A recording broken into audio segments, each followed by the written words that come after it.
ये कहानी एक गरीब युवक की है। वह गरीब युवक कमाने के लिए गांव से शहर आया। कुछ समय बाद उसको अच्छी नौकरी मिल गई। इसी दौरान उसके कई भी दोस्त बन गए। इनमें से एक दोस्त का घर रास्ते में ही पड़ता था। दोनों ऑफिस साथ साथ जाया करते थे। वक्त बीतता गया, काम चलता रहा। अब उसे नौकरी में भी तरक्की मिल गई थी, तनख्वाह भी अच्छी खासी हो गई थी। वह बहुत खुश था। आज उसका जन्मदिन है।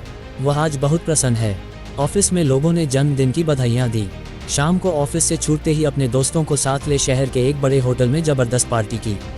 पार्टी समाप्त होते ही सारे दोस्त अपने अपने घर चले गए।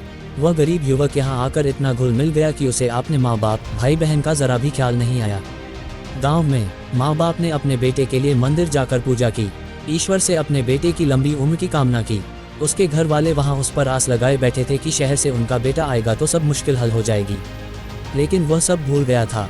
उसे दोस्तों के साथ घूमना, पार्टी करना, फ़ोन पर बातें करना, ये करने के लिए उसे समय था, लेकिन अपने घर वालों की ओर कभी ध्यान ही नहीं गया।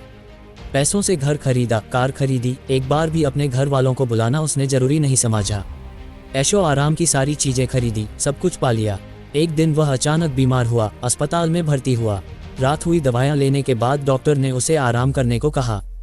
जब वह सोया तो गहरी नींद में चिल्लाने लगा, माँ बाबा, माँ बाबा, माँ बाबा। रात भर यही चलता रहा। डॉक्टर ने दवाइयाँ दी लेकिन असर नहीं हो रहा था। आखिर में सुबह डॉक्टर ने उसके घर संदेश भिजवाया कि उनका बेटा बीमार है और यहाँ हॉस्पिटल में भर्ती है। माँ बाप को जैसे ही पता चला वे भागे चले आए।